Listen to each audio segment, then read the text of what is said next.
নাহমাদুহু ওয়া নাস্তাঈনুহু ওয়া নাস্তাগফিরুহু ওয়া নু'মিনু বিহি ওয়া নাতাওয়াক্কালু আলাইহি ওয়া নাউযু বিল্লাহি মিন শুরুরি আনফুসিনা ওয়া মিন সাইয়্যাতি আমালিনা মান ইয়াহদিহিল্লাহু ফালা মুদিল্লা লাহু ওয়া মান ইউদ্লিল ফালা হাদিয়া লাহু ওয়া নাশহাদু আল্লা ইলাহা ইল্লাল্লাহু ওয়াহদাহু লা শারীকা লাহু ওয়া আল্লাযী লা নিদ্দা লাহু ওয়া লা নিদ্দা লাহু লা মিসলা লাহু ওয়া লা মাসিলা লাহু লা যুরিয়া লাহু ওয়া লা ওয়ালাদা লাহু নাহমাদুহু ওয়া নুসাল্লি আলা রাসূলিল কারীম আম্মা বা'দ। আলহামদুলিল্লাহ, আজকে আমরা জানব আল্লাহ তাআলার প্রথম সৃষ্টি কি এবং ওই সৃষ্টি কখন কার ভাগ্য লিখে ফেলেছে।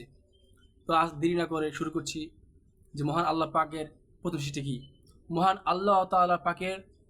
আল্লাহ পাকের প্রথম সৃষ্টি হচ্ছে একটা সূরা কলম, সূরা আল কলম।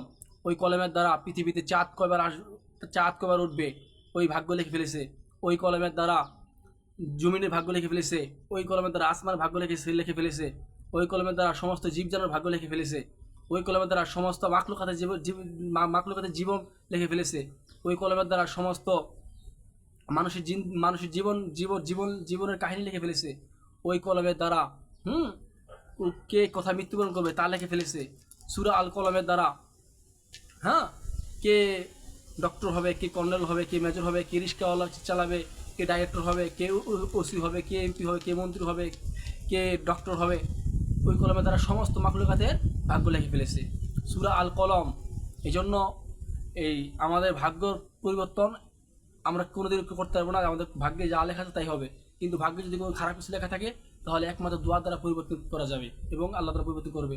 এই জন্য ভাই দোস্ত আজিজ, আল্লাহ তাআলা দুনিয়াতে মানুষকে তৈরি করার প্রায় 1000 কোটি বছর আগে মানুষের তকদিরকে নির্ধারণ করে আল্লাহ তাআলা দুনিয়ার জন্য প্রেরণ করছেন এবং যার তকদিরে যা আছে তাই ঘটবে। এই জন্য ভাই দোস্ত আজিজ, এখানে ভাবার কিছুই নেই। এই জন্য আমাদেরকে আল্লাহ হুকুম নবীকে মেনে দুনিয়া ছাড়তে হবে। এটা হচ্ছে বাস্তব কথা। এই জন্য ভাই দোস্ত আজিজ, দুনিয়া থেকে আমরা যখন চলে যাব আমরা যাতে ঈমান আমল নিয়ে কবর যেতে পারি, এটাই হচ্ছে মূল বক্তব্য। ইনশাআল্লাহ আশা রাখি দেখা হবে নেক্সট ডে।